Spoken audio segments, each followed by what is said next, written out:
Awitan po natin ang ating Diyos sa gabi ito. Awitan po natin siya ng pasasalamat sa gabi po. Awitan po natin ang pupurihin ka sa hanggang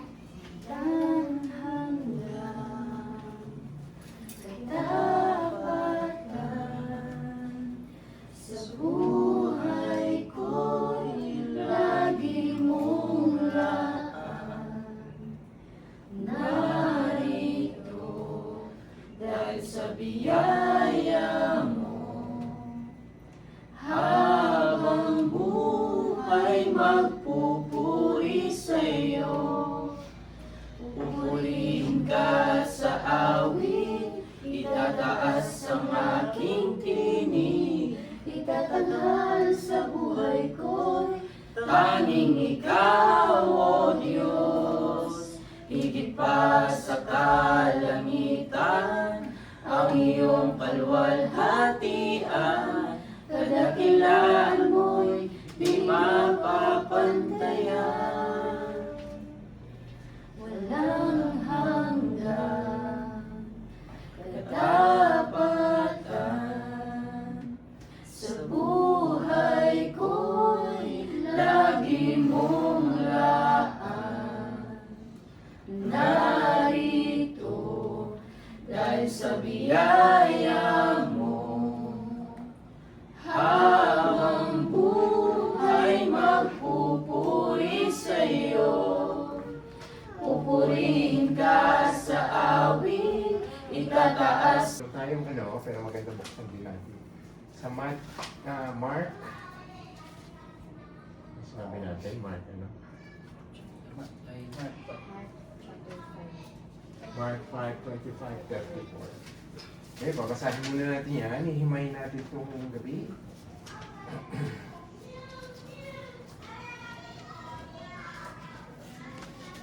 Okay, so let's ask, Mark, kaya mo basahin ng buo. And then, basahin mo sa 4 rows. Anahin muna natin kay Rose. Rose, basahin mo muna. Mark 5:25-34. May isang babae na 12 taon nang dumudugo at lubhang naghirap na sa maraming mong gagamot. Nagugol na niya ang lahat na nasa kanya at hindi siya gumaling ni kauntiman, kundi lalo pang lumubha. Narinig niya ang sabi kay Jesus. Lumapit siya sa karamihan sa kaurad niya at hinipo ang kanyang damit, sapagkat sinasabi niya, kung mahipo ko man lamang ang kanyang damit, ay gagaling na ako. Kaagad napigil ang kanyang pagdurugo at kanyang naramdaman sa kanyang katawan na magaling na siya sa malubha ng sakit. Pagkabatid na may lumabas na kapangyarihan mula sa kanya, umaling si Jesus sa karamihan at nagsabi, "Sino ang hipo sa aking damit?" Sinabi sa kanya ng kanyang mga alagad, "Nakikita mong sinisiksik ka ng karamihan at sinasabi mo parang sino ang humipo sa akin?"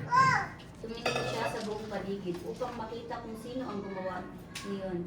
Ngunit ang babaeng palibhasay nalalaman ang nangyari sa kanya ay lumapit na natatakot at nanginginig. Nagpatira pa sa harap niya at sinabi sa kanyang ang buong katotohanan. At sinabi ni Jesus sa kanya, "Anak, pinagaling ka ng pananampalataya mo. Umalis kang payapa at gumaling ka sa sakit mo." Mark, basahin mo naman itong version to kasi maganda. O ang nasulat sa Magandang balita. Marcos 5, verse 25-34. May isang babae roon na 12 taon nang dinudugog. Maraming hirap ang dinanas niya sa kabila ng magpapagamot sa ibang doktor. Naubos na niya ang lahat ng ari-arian niya sa pagpapagamot. Pero sa halip na gumaling ay lalo pang lumala ang kanyang sakit. Nabalitaan niya ang mga himalang ginawa ni Jesus. Kaya nakipagsiksikan siya sa mga tao upang mahipo man lang ang damit ni Jesus. Naisip kasi ng babae, mahipo ko lamang ang damit niya ay gagaling ako. Nang mahipo nga niya ang damit ni Jesus, biglang tumigil ang kanyang pagdurugo at naramdaman niyang magaling na siya. Agad namang naramdaman ni Jesus na may kapangyarihan na lumabas sa kanya. Kaya lumingon siya, nagtanong, "Sino ang humipo sa damit ko?" Sumagot ang mga tagasunod niya, "Sa dami po ng mga taong sumisiksik sa inyo, bakit pa kayo nagtatanong kung sino ang umipos sa inyo? Pero patuloy siyang tumingin sa paligid para makita kung sino ang umipos sa kanya. Alam ng babae kung ano ang nangyari sa kanya. Kaya lumapit siyang nanginginig sa takot at lumuhod sa harap ni Jesus. Pinagtapat niya ang katotohanan kay Jesus. Pagkatapos sabi sa kanya ni Jesus, "Anak, pinagaling ka ng iyong pananampalataya. Umuwi kang mapayapa, magaling ka na." Okay, pag-aaralan natin ang istoryang ito. Sino sa inyo nakabasa o Napag-autunahan ko. napag-aralan niya na? Na-explain na. O, sige, so mas maganda na mga sagot natin ngayon. Pag-aralan. Matagal na yun? Medyo matagal na rin po. Tagal na. Pag-aralan natin. Kailangan ano si Joan? Si Joan. So, natandaan niyo yung mga lessons na nakuha niyo noon? Sige, ano natin, saliksikin din natin yan. So, ngayon, bago tayo mag-umpisa,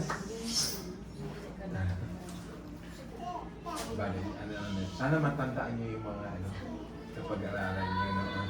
Okay. Sino sa inyo ang marami ng panalangin hanggang ngayon hinihintay pa ang sagot? Marami sa inyo, no? Siguro meron. So, meron tayong mga panalangin na matagal na natin hinihingi ang sagot. Bagamat hanggang ngayon ay hindi pa dumarating. Parang ang tagal-tagal. Parang minsan nag-iisip tayo, ang Diyos ba ay nadidinig pa ang ating panalangin? Na kikita ba niya ang nangyayari sa atin?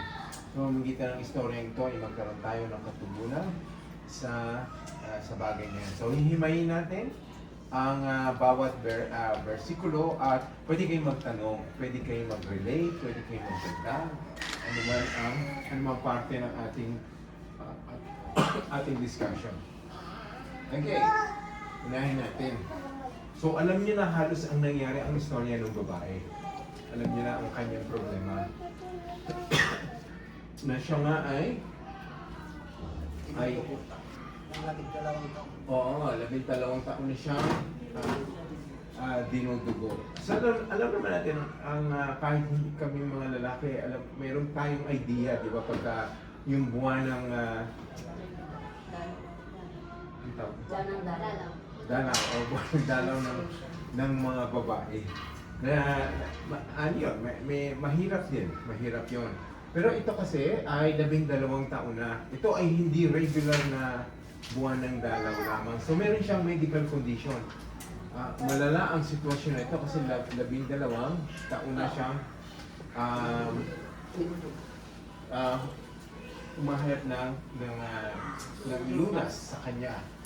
Ang problema kasi noon, hindi kamukha ngayon ang mga dinudugo ay mayroong mga medical attention. Tsaka siya ay pwedeng samahan, pwedeng dalawin, pwedeng dasalan. Pero nung araw, hindi ko lang kasama dun sa pinag-aralan nyo na mabigat ang sitwasyon ng isang taong dinudugo. Kasi mayroong mga kautusan, mayroong mga guidelines na mahigpit ang sinasabi ng Biblia. So, tignan natin ang sitwasyon ng araw kung itong babae ito ay nandoon sa panahon na yun na ito ang kauturuan, ito ang batas noon. So, buksan natin sa Leviticus 15. Para malaman natin ang kahirapan niya. Imbis na, in addition sa 12 taon na niyang pinagdaranas, ang bagay na ito, ay meron pang mga matitinding. Leviticus 15, 25 to 27. Alis ka dyan. Okay? So, isang babaeng dinudugot ng 12 taon na. Alis ka muna. So, bagaman ito'y babae, ang istoryang ito ay meron ding ikadudulot na aral sa ating mga kalalakihan. 25 to 27. Sino man? Joanne, kaya mo? 25 to 27. Kung isang babae ay labasan ng Diyos sa loob ng maraming araw, sa hindi kapanauhan ng kanyang karumihan, o kung labasan ng dugo na lampas sa panahon ng kanyang karumihan, siya ay marumi sa buong panahon ng kanyang karumihan. Bawat higaan na kanyang inigaan sa buong panahon ng kanyang pagdurugo ay magiging sa kanya, gaya ng higaan ng kanyang karumihan, at bawat bagay na kanyang nauupuan ay magiging marumi na, gaya ng pagiging marumi ng kanyang karumihan. 27. Sino mang humipo ng mga bagay na iyon ay magiging marumi at maglalaban ng kanyang mga damit at maliligo siya sa tubig at magiging marumi hanggang sa paglubog ng araw. Okay. So, nakita natin ang umiiral na batas noon nung panahon nung panahon ni Jesus at ang umiiral na batas noong itong istoryang ito ay nangyari. So, matindi po talaga ang pinagdaraanan niya. Matindi ang kanyang dinaranas. Sabi nga, maraming hirap ang dinanas niya sa kabila ng paggagamot sa iba't ibang doktor. Ubus na niya lahat ang ari-arian niya sa pagpapagamot. Pero sa halip na gumaling ay lalo pang lumala ang kanyang sakit. Sa palagay niyo, anong status ng babaeng yun? Siya ba ay naghihirap? Siya ba ay may kakayahan sa buhay? Siya ba ay merong, sasabihin na natin merong isa siyang mayaman? Mayaman. Bakit siya mayaman? Marami po arian. Marami na siya naubos. Marami na siyang naubos na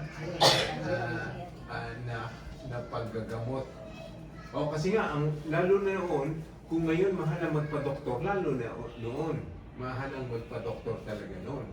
Kaya, makikita natin sa istoryang ito na siya ay mayroong kakayahan sa buhay noon. Ang sinasabi dito, sa kabila ng paggagamot sa iba't ibang doktor, naubos na niya ang lahat ng ari-arian niya sa pagpapagamot. Sino makakapag-relate yung parang naubos niyo na lahat ng gusto niyong gawin pero hindi pa matabunan ang inyong pinagdaraanan, ang inyong problema, ang inyong pinapanalangin. Diba siguro dumating na sa buhay natin yung bagay na yun, na parang nawala na tayo ng pag-asa. Pero imagine niyo po, 12 taon paghihirap ng babae ito. So, yung batas dun sa binasa natin sa Leviticus, ano ang pwede niyang gawin at hindi niya pwedeng gawin? Yung natatandaan.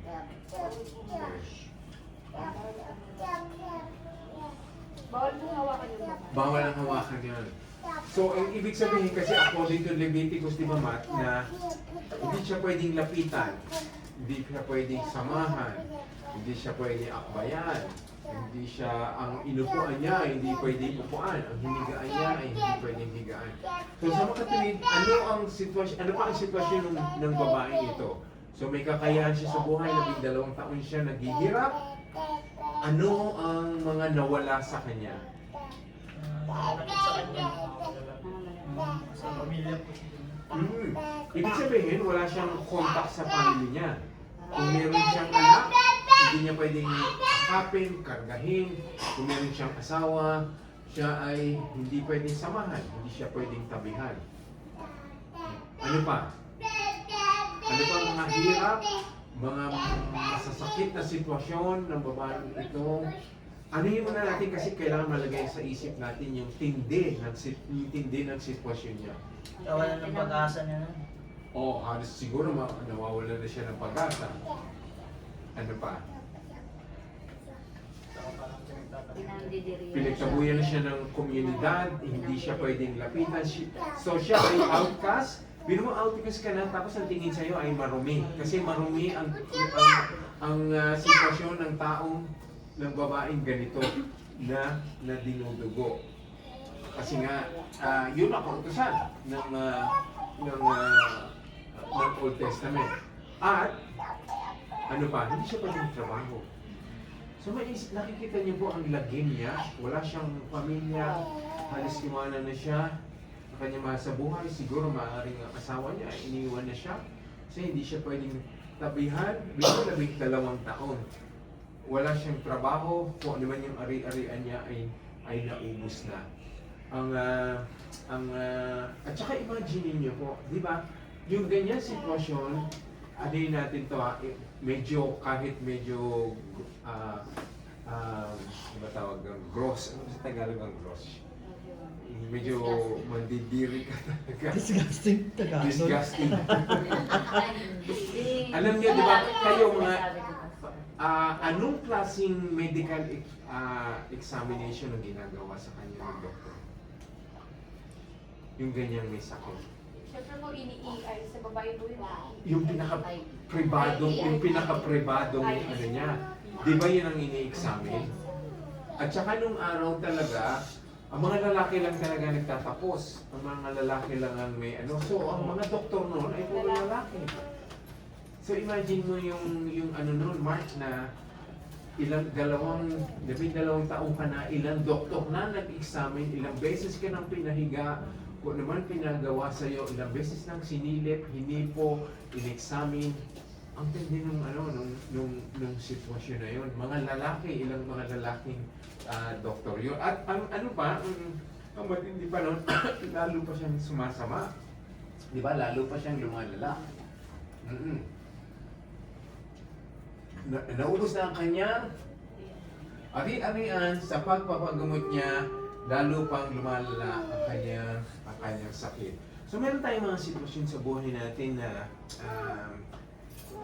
habang nagdadasal tayo, parang imbis na dumating ang sagot ay lalo pang bumibigat.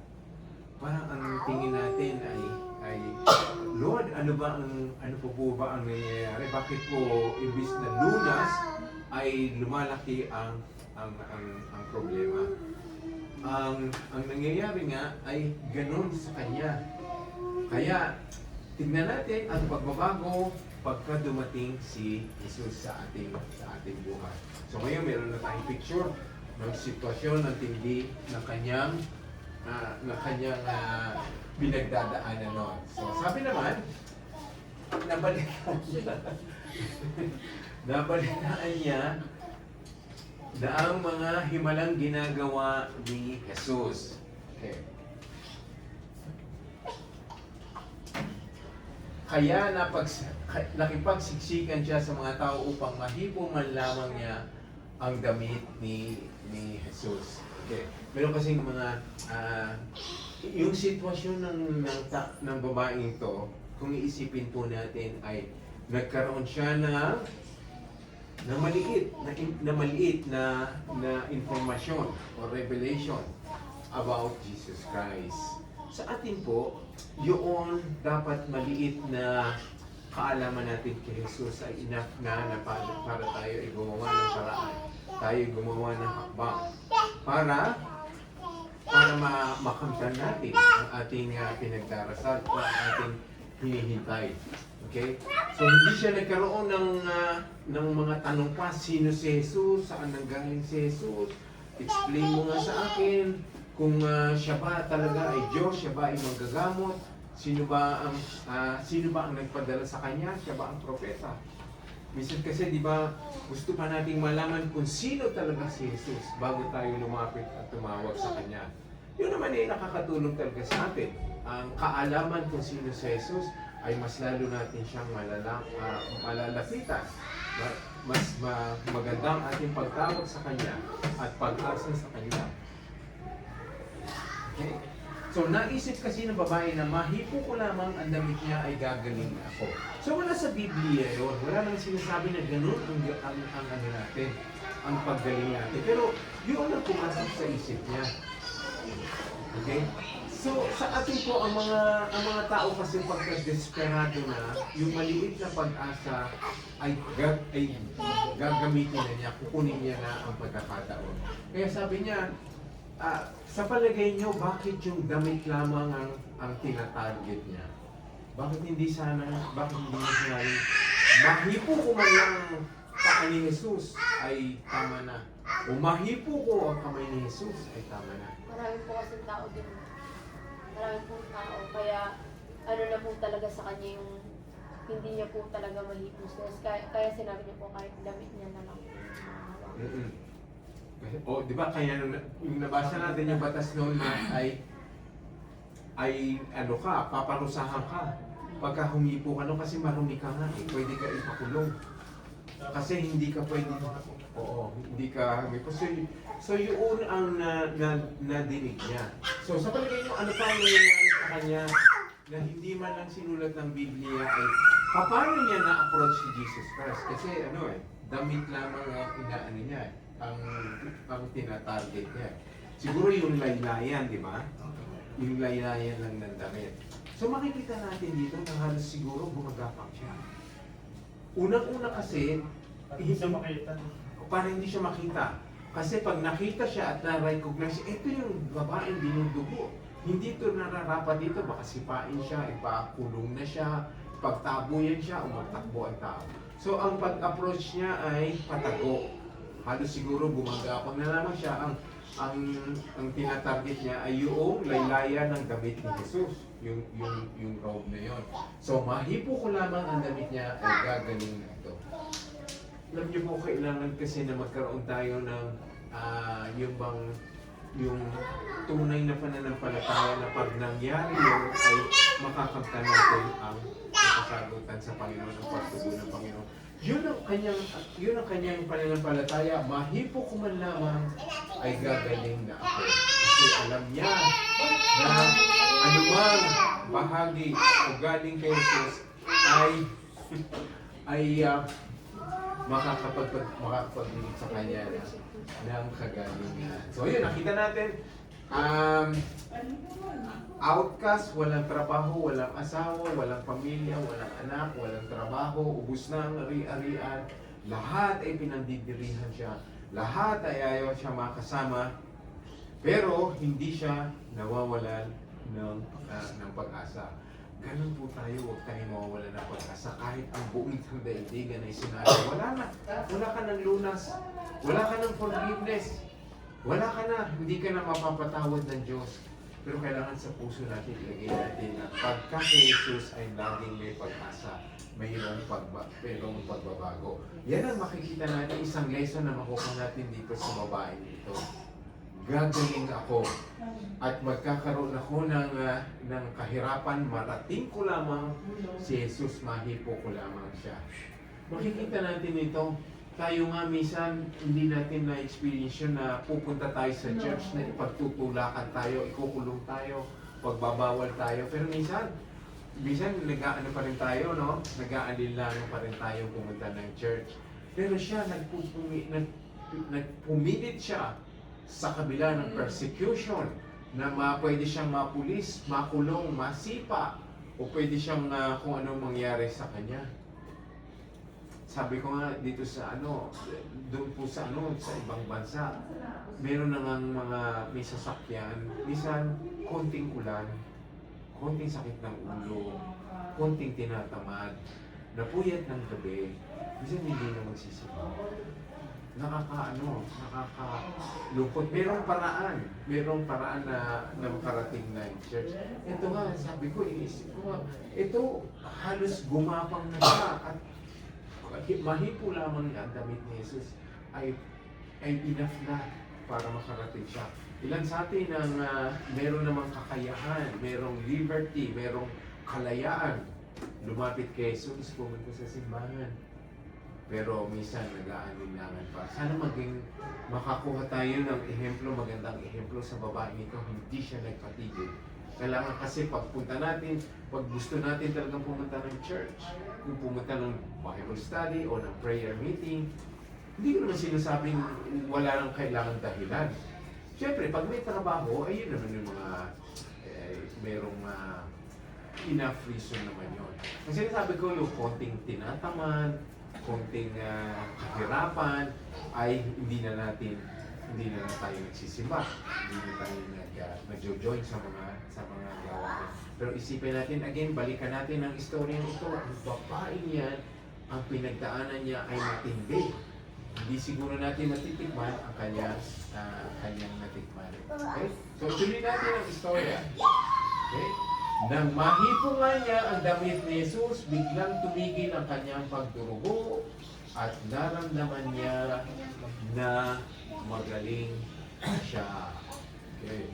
So makita natin, ang Panginoon po talaga, pagka itinalaga niya ang isang bagay, Hindi po magtatagal yan, hindi kailangan tayo maghintay. Yan ay lagi. Sabi niya, magaling na siya agad. Ganun po ang ating Panginoon. Kasi ang ating Panginoon ay hindi unti-unti ang pagbibigay niya sa nararapat sa atin. Yun ay ibibigay niya na ng buo. Yun ay kanya idudulot sa atin. Nahipo nga niya ang damit ni Jesus. Tumigil ang kanyang pagdurugo.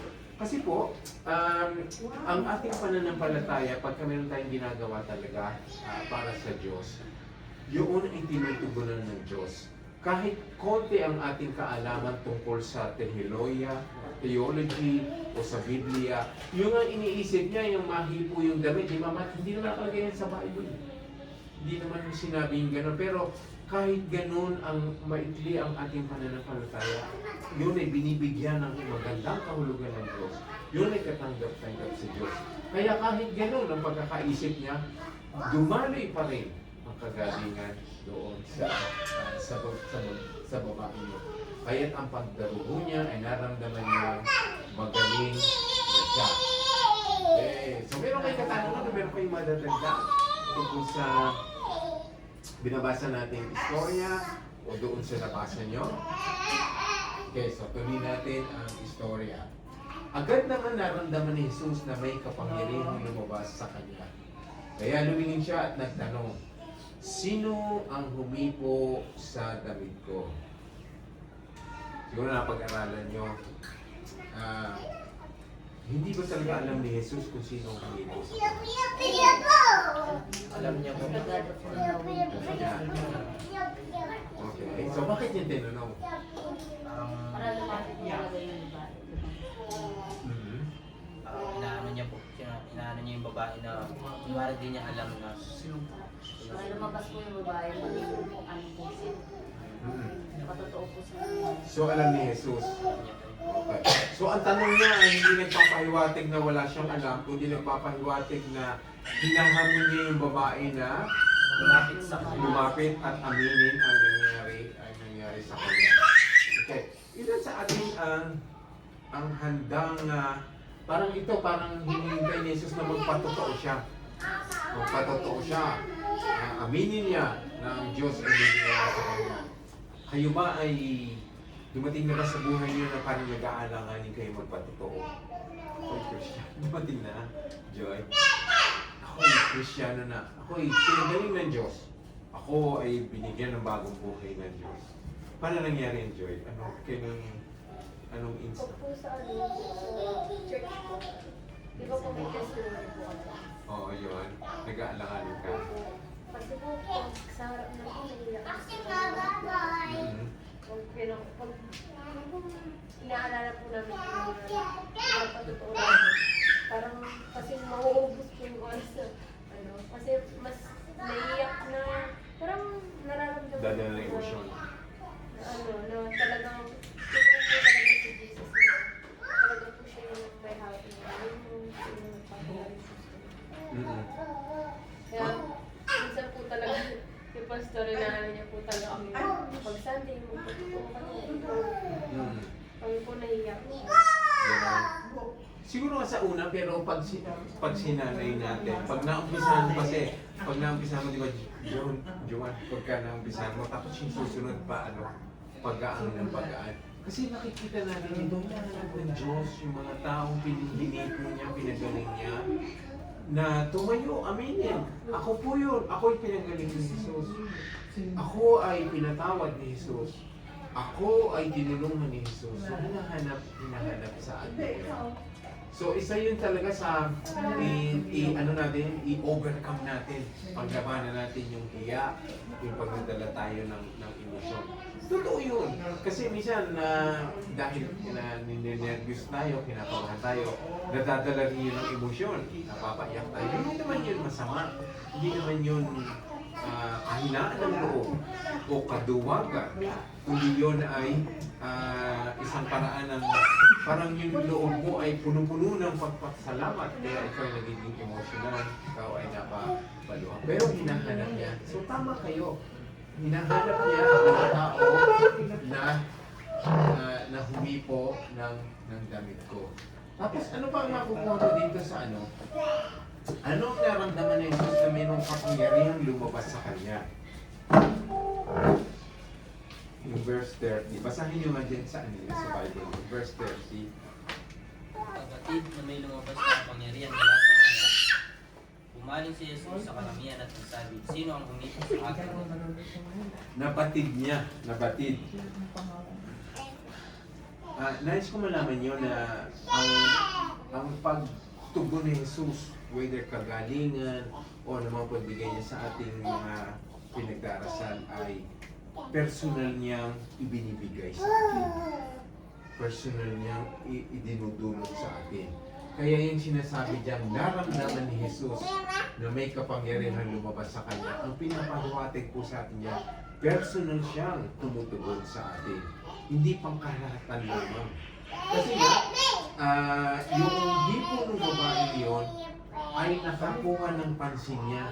Nakakuha ng pansin niya at naramdaman niya mayroong lumabas sa kanya. Ibig sabihin, may dumalay na kagalingan na galing sa Diyos. Kasi siya ay Diyos.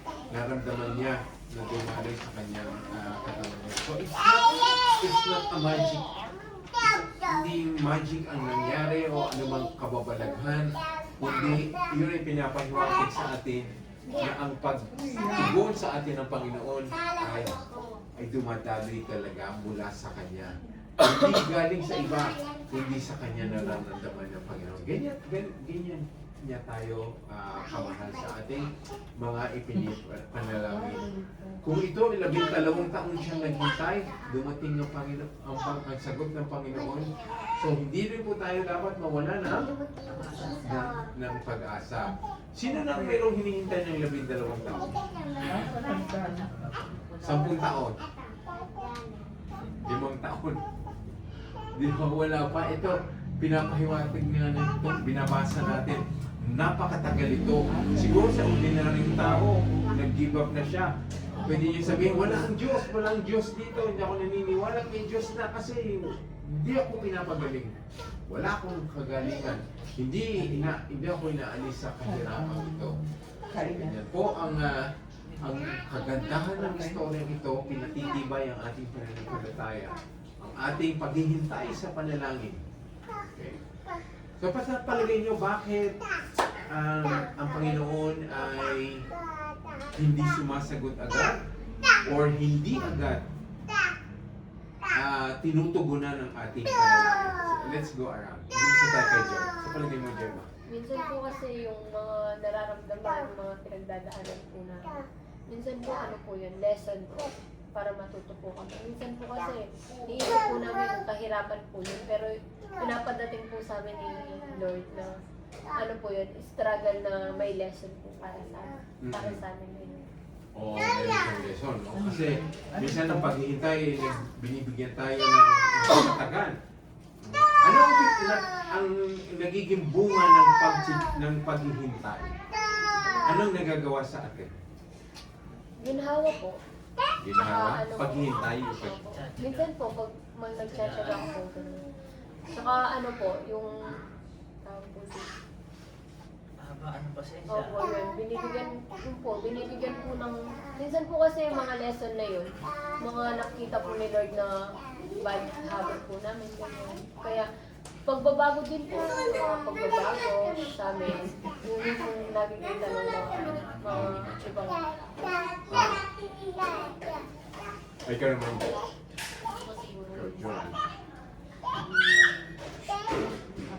sa pagtawag ko sa kanya, yung pag-ano ko na pagtitiwala ko sa kanya.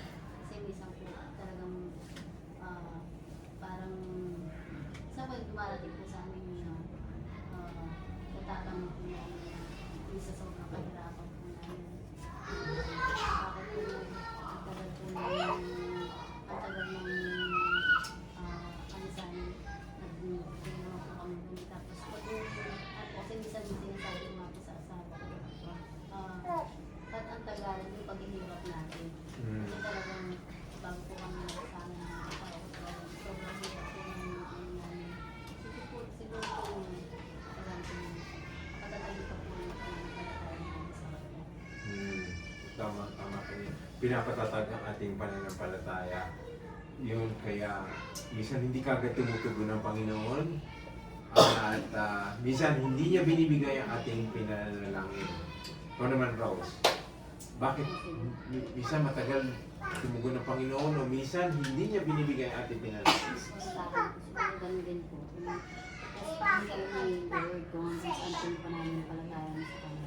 Kasi lahat naman po nangyayari po, may right time po sa lahat ng bagay. Kung yung kaloob ng Diyos, bibigay niya po agad sa iyo.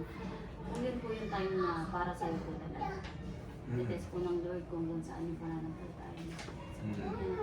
Kaya siguro po minsan, kakayantay po natin, hindi pa po binibigay ng Diyos. Yung iba sumusuko na po.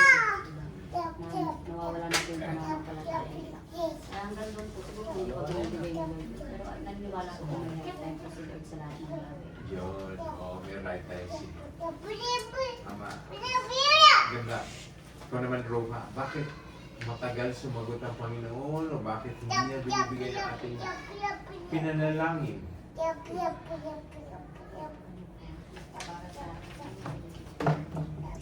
Kasi dumaan po ako sa parang whenever siya minsan siya sabi ko ba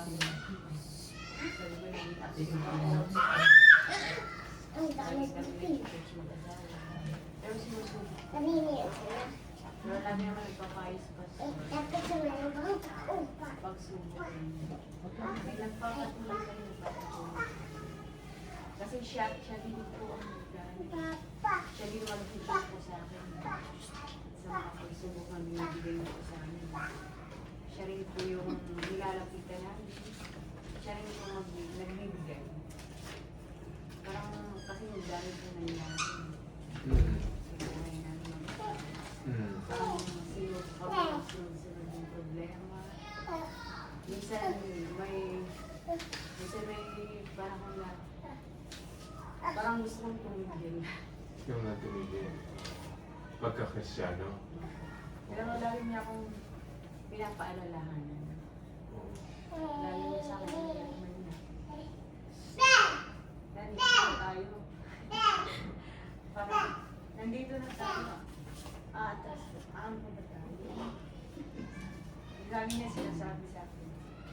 Parang binibigyan niya ako ng nakasya. Tapos sila pastor. It's okay. Hindi lagi na lang pumunta. Kasi minsan lawag na ako sa kanila. Parang gusto ko yung wakas ng buhay ko. Kasi gusto ko mag-isa. Ayoko nang may tao. Kasi ako yung tipo ng taong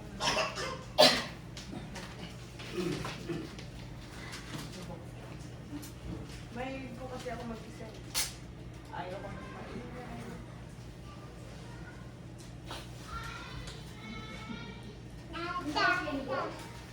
Minsan nasa sulok ako ng bahay. Ayaw ko nang mag-isa.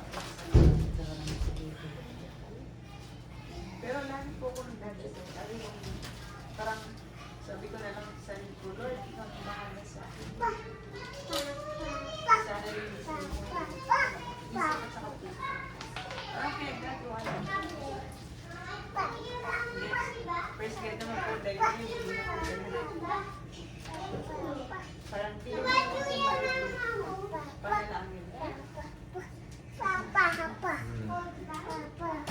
Okay nga, di ba pwede rin natin tanongin, Lord, bakit papagalingin, di ba? Pumasok sa isip nyo, Lord, bakit pagagalingin mo naman pala siya? Bakit kailangan siya maghintay pa ng isip? Nung pumasok sa isip nyo, June, di ba? Yung namin question nga na si Rupa na yung bigat, no? Hindi natin ma-question no? Hindi natin pwede sisihin, no? Ano ang dahilan? Bakit kami 2 taon siya naghirap ng ino? Tinakwil ng pamilya, tinakwil ng komunidad. Pero papagilingin din pala. Hindi natin alam. No? Hindi natin alam bakit pinayagan ng Panginoon yung mga bagay na yun. So kung pa yun ang ano natin eh. Merong mga pagkakataon talaga na hindi pa natin alam ang sagot. Bakit pinahintulot ng Panginoon. Pero ang ano natin, ang makukuha natin sa istoryang to, hindi bibigay. Hindi siya bumigay. Umasa siya.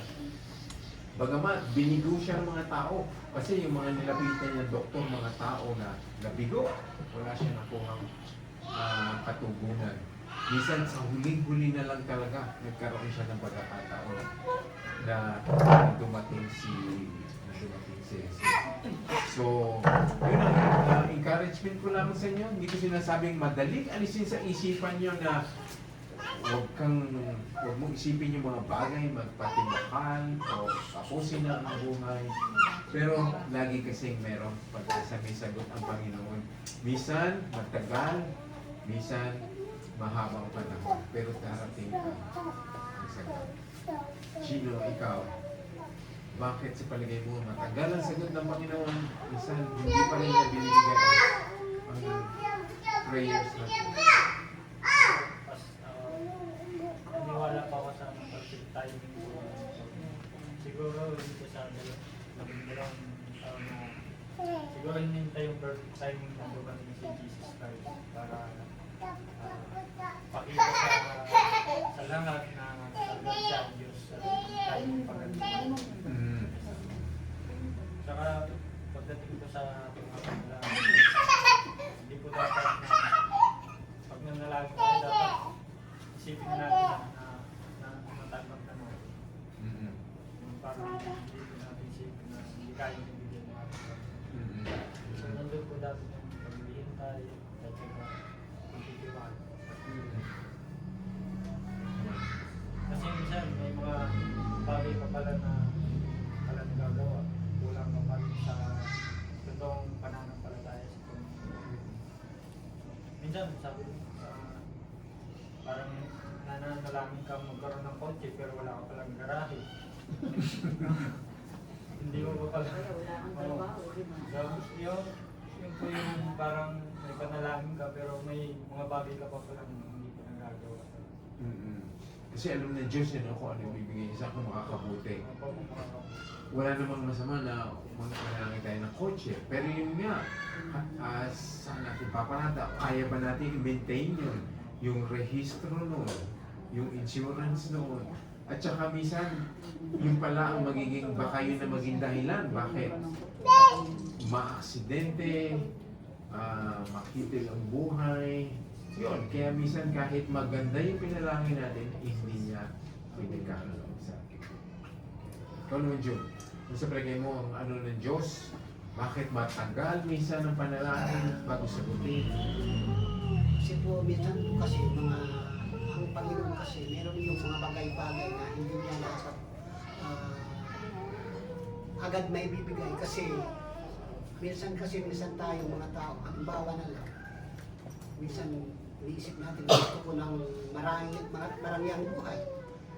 Kamukha halimbawa, isa kang Kristiyano, gusto mo ipinapanalangin mo na ikaw ay magkaroon ng marangyang buhay. Yumaman, magkaroon ng maraming saranti.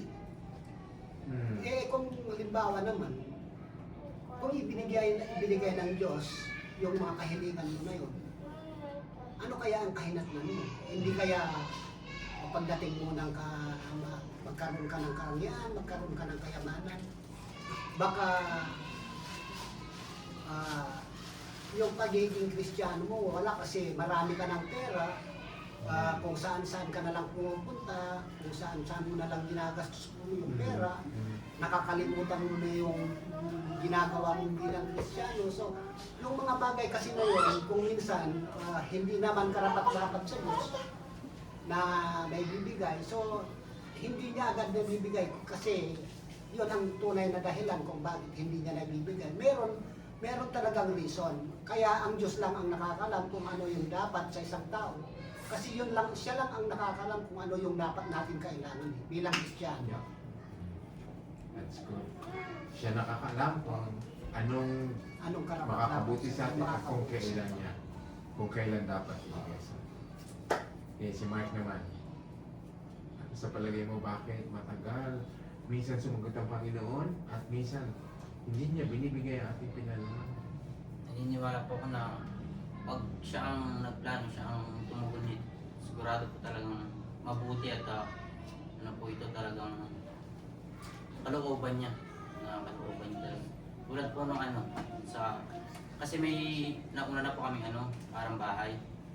Parang ano lang po yung parang kubo. Kubo lang po yun, tapos di po kami nakatira. Ngayon po, siyempre, nananalangin po kami palagi. Ngayon, siya po yung tumugon. Ngayon, yung bahay po namin, naging ano na, naging bato na siya. Talagang ako.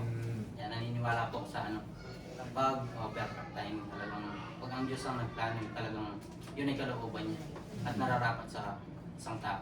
Talagang, yun naman. Beautiful. Thank you, Mark. Matt, ikaw naman. Ano sa palagay mo? Sa akin. Minsan matagal dumating pinalangin natin. Sa akin na ano, pero yung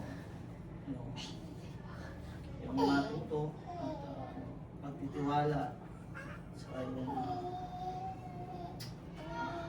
huwag mawala ng pag-asa tulad ng isang upuan. Pag binuhat niyo yung isang upuan, talagang magaan. Diba? Pag dinagdagan mo, pabigat ng pabigat. Sa talagang pag ikaw yung bubuhat na nun, hanggang sa dumating yung bit na hindi mo na kaya, ang sunod ng bubuhat nun, si Lord niyo. Sa lahat ng pagsubok na nararanasan, andyan si Lord. Para tayo samahan, tayo mawala ng pag-asa sa Kanya. Okay. So yun ang ano natin, hindi natin alam kagad malalaman ang sagot kung bakit hindi kagad binigay ni Lord. O kahit hindi pa binibigay ngayon. Bagamat tama, alam natin na mabuti ang ating hinihiling. Ang kagalingan ay mabuti. Ang gusto ng Diyos ay gumaling ang mga tao. Pero ito, nakita natin na na-delay, na naantala ng 12 taon. Pero hindi siya bumigay. So makikita po natin, naghahanap ang Diyos, sino ang humipo sa akin? So maaaring pagka nagtatawag, pagkaligo ay parang nadidinig na natin, sino ang humipo sa akin? Sino ang nahipo ko na? Sino ang nahipo ko at gumaling na? So yung tanong na yon, malalaman natin na naghahanap ang Diyos ng mga taong handang magpatotoo.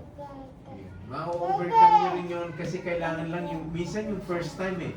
Pag nagawa mo yung first time, yung second time, mas madali. Yung third time, mas madali. Padali siya ng padali. Minsan talaga pag yung umpisa talaga takot na kaba, nervyos na tumayo sa harap. Pwede naman yung gawin nyo sa ano. Pero maganda nga talaga sa pangkalahatan, mas maraming nakakarinig, mas maraming magpupuri sa Diyos. Pero tandaan natin, mahanap ang Diyos, sino ang humipo sa akin? O sino ang napagaling ko na? Sino ang nabigyan ko ng bagong buhay? Okay. Tignan natin susunod na sinabi. Ito naman, sumagot ang mga tagasunod niya. Sa dami po ng mga humihipo ng taong sumisiksik sa inyo, bakit po kayo nagtatanong kung sino ang humipo sa inyo? Sa dami po ng mga taong sumisiksik sa inyo, pumasok na ba sa isip nyo, Lord, sa dami ng tumatawag sa iyo, napapakinggan mo ba yung prayer ko? Ilang milyong tao, bilyong taong tumatawag sa iyo. Sa dami ng tumatawag sa iyo, Lord, mahal mo pa ba ako? Sa dami ng umiiyak sa iyo, Lord, yung pangluha ko ay nakikita mo ba? Sa dami ng tumatawag sa iyo, Lord, yung problema sa anak ko, yung problema sa asawa ko, nadidinig mo ba? Sa dami ng nagdarasal sa iyo, sa dami na naghihintay sa iyo, nadidinig mo pa ba yung panalangin ko? Parang gano'n ang sinasabi sa atin ng mga apostol, no? Maraming nagtatanong nun, kaya ba ng Diyos na pakinggan sabay-sabay ang panalangin ng mga tao sa mundo? Ito sa mundong ito, ilang bilyon na ang tao, pero pagpalagay na natin, ilang milyon ang Kristiyano. Pumasok na ba sa isip niyo, Lord, paano mo masasagot ang panalangin ng mga milyong-milyong taong tumatawag sa ito? Kung kaya ng Diyos, di ba? Kaya niya yun. Kasi yung pag-iisip natin, pag-iisip ng tao. Kaya nga yung mga apostol na nag-isip sila, isip ng ordinaryong tao. Sabi niya, marami pong humihipo sa inyo. Pero bakit tatanungin nyo, sino ang humipo sa inyo? At saka mga tao ay nagsisiksikan. Diba, alam naman natin siguro nung panahon ni Jesus, kasi kilala siyang nagbibigay ng milagro, nagpapagaling, nagbubuhay ng patay. Kaya siguro kung kahit saan siya dumating, talagang dinadagsa siya ng tao. Diba, maraming humihipo sa kanya, maraming nakikipagsiksikan para sa kanya. Pero dito makikita natin na sabi dun sa verse 32, pero patuloy siyang tumingin sa paligid para makita kung sino ang humipo sa kanya. So ito yung yung sagot na yung babae ay nagkakaroon siya ng hesitation, nagkakaroon siya ng pag-aalinlangan. Aminin na siya, nagkakaroon siya ng alinlangan para siya ay aminin na siya ngayon. Sa palagay niyo, bakit kailangan 2 beses ni Jesus na tanongin bago siya naudyokang aminin na siya? Ano yung naglaro sa isip ng babae yun? Kasi di ba tinanong na niya, sino yung humipo sa akin? Tapos tinanong niya ulit, o nagpatuloy siyang tumingin sa paligid para makita kung sino ang humipo sa kanya.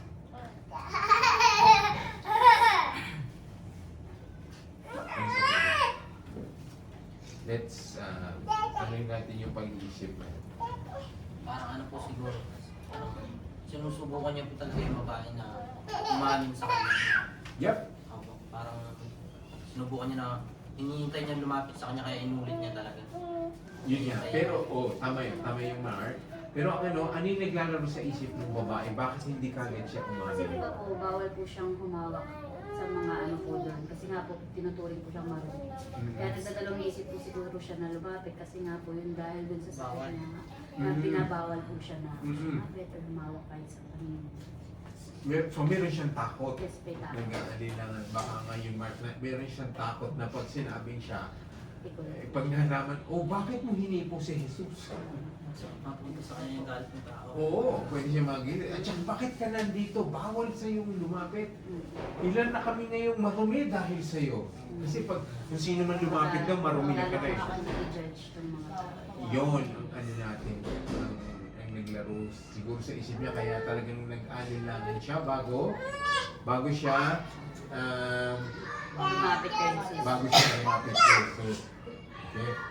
So tumingin sa paligid. Again, ang ano po nitong verse 32, hindi nagsasabing hindi alam ni Jesus. Alam niya. Ang hinahanap niya yung mga willingly na tumatayo, Lord, ako po yun. Lord, ako yung binago mo. Lord, ako yung pinatawad mo. Nandito na sa isip natin, naghahanap lagi ang Panginoon na handang tumayo para sa Kanya. Irregardless po ng takot. Irregardless ng mga iniisip sa atin. Ito nga, kaya ba natin gawin ang ginagawa ni Mark sa trabaho na hindi nag-aalilangan ako'y Kristiyano? Meron ba sa inyo nag-aalilangan sa trabaho sa malaman na kaya siya ay Kristiyano? Siya ay born again? Hindi, no? Kasi yan ang sinasabi, nakita natin, tumitingin ng Panginoon sa paligid, naghahanap siya ng mga taong handang umamin na siya ay Kristiyano o ay anak ng Diyos. Okay. So, ano ang nangyari? Sa natin ngayon, sa verse 33. Alam ng babae kung ano nangyari sa kanya, kaya lumapit siyang nanginginig sa takot, lumuhod sa harap ni Jesus. So alam na natin bakit siya nanginginig sa takot. Kasi nga, bawal siyang lumapit sa mga taong walang sakit. Bawal siyang lapitan. Kaya natatakot siya na baka siya ay suplong ni Jesus, na baka siya ay suplong ng yung mga disipulo ng mga tao. Ngunit ipinagtapat niya ang katotohanan kay Jesus. Ang anong sinasabi diyan dun sa ano niyo, sa verse niyo dun sa ano, verse 33.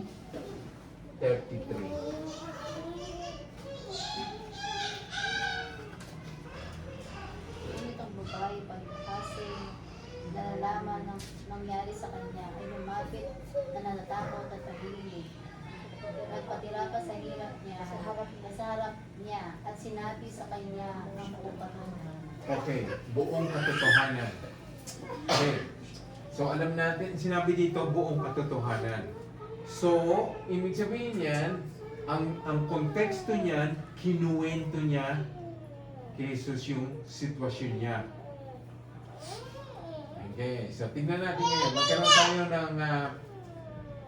Magkaroon tayo ng reenactment. Isa tayo kay Rose. Rose, ikaw yung babaeng yun. Ngayon, ikaw na ngayon yung magtatapat kay Jesus. Kung ano ang nangyari, kung ano ang sitwasyon mo nun. Paano mo ito i-dramatize? Ikaw yun. Ikaw yung anong yun. Halimbawa, ikaw yun.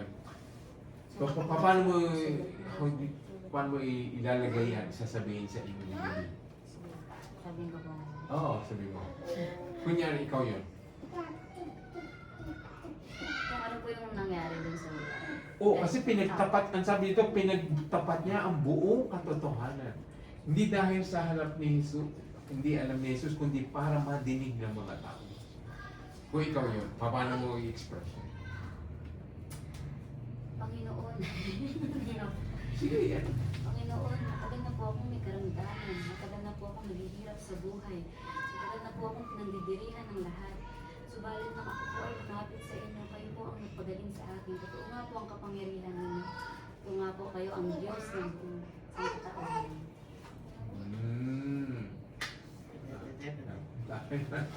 Rupa, ikaw yun. Kung ikaw yun.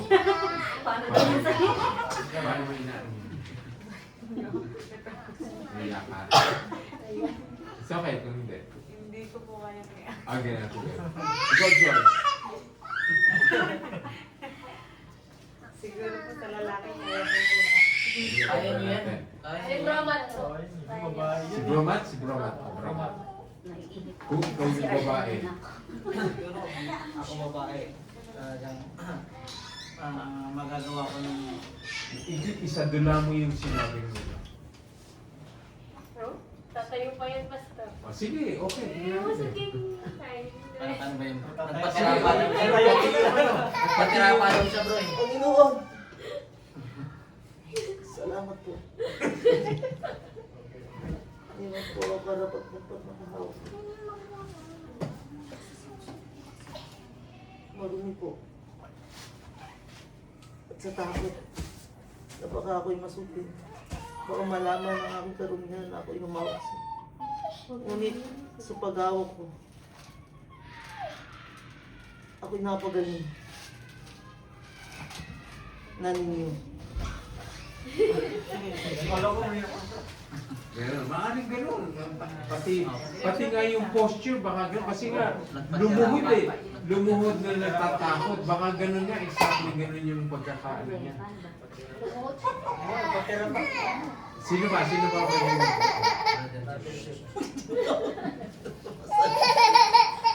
Ikaw, Jim. Kung ikaw yung babae, paano mo sasabihin sa harap ng lahat?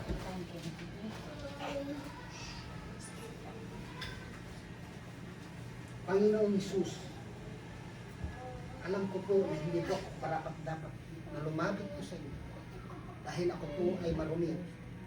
Matagal na po itong karamdaman kong ito. Halos naubos na po ang aking kapangyarihan. Hindi po ito napagaling.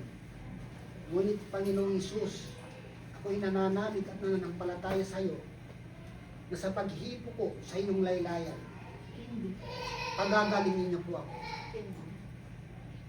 Salamat po, Panginoon. At ngayon natanggap ko ang kagalingan na nagmumula ko sa iyo. Yan. Yung, gano'n.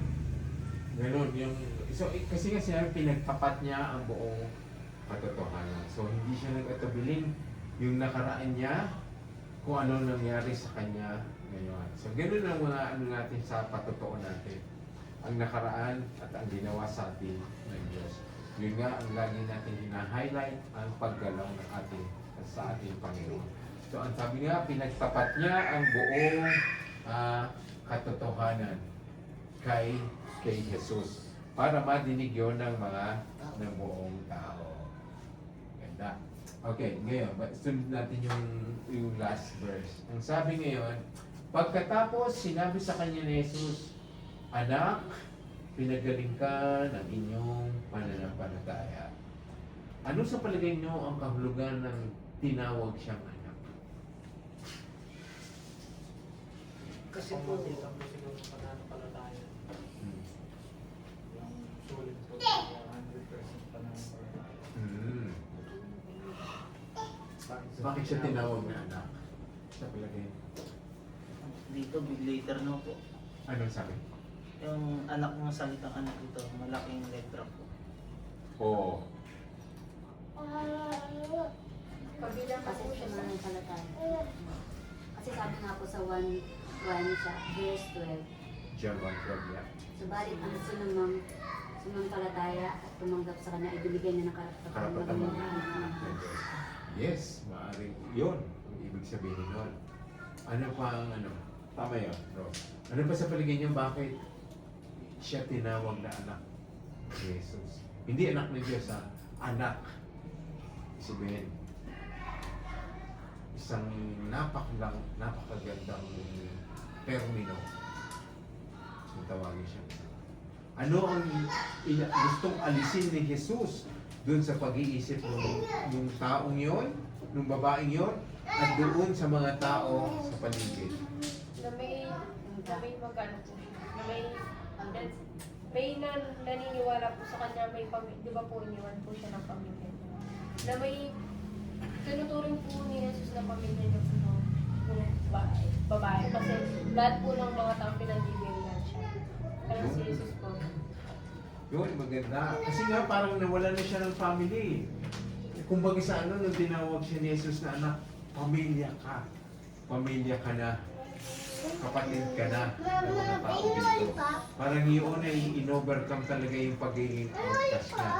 Yung pagiging pagkakatiwalag niya doon sa community niya. Para, ang isa pa, kasi nga nanginginig siya, yung iba natatakot siya na baka isa si Jesus na magsabing, sige ikulong niyo to kasi hindi po ako.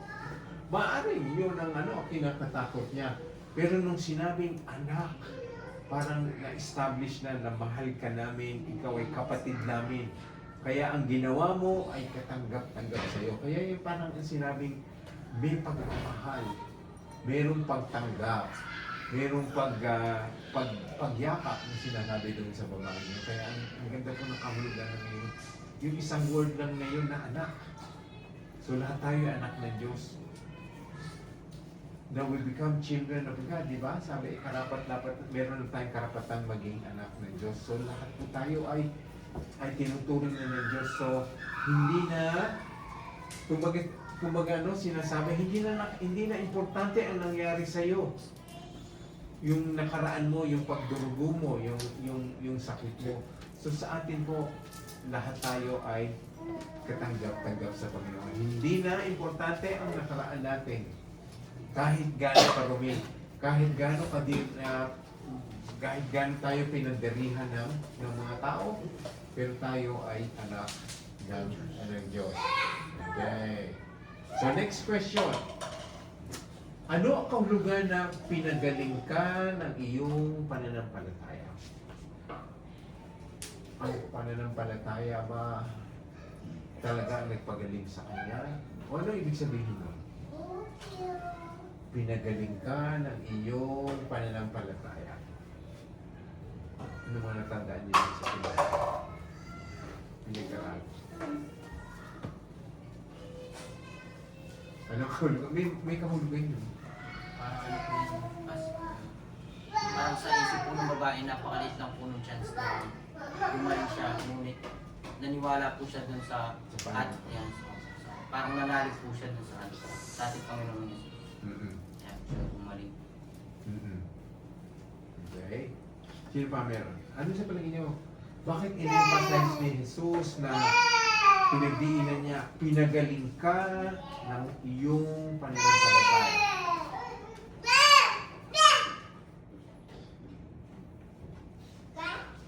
Merong kinokorek si Jesus eh. Meron siyang itinatama dun sa isipan ng babae yun. Meron kasi kwan.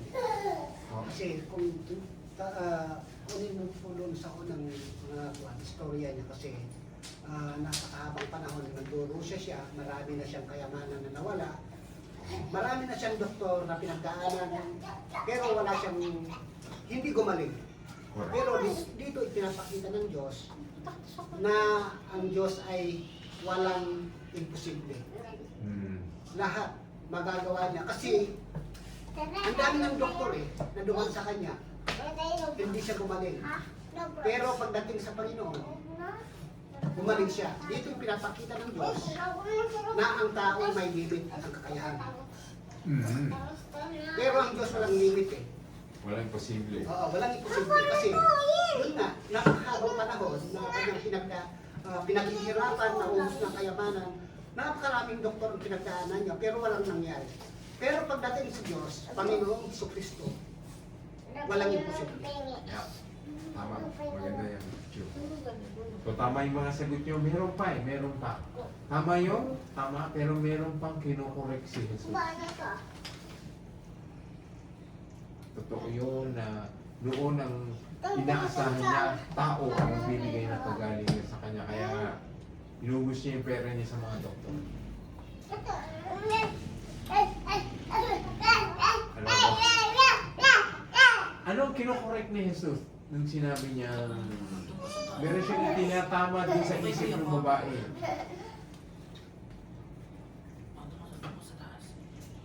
Kaya in-emphasize niya, pinagaling ka ng iyong pananampalataya.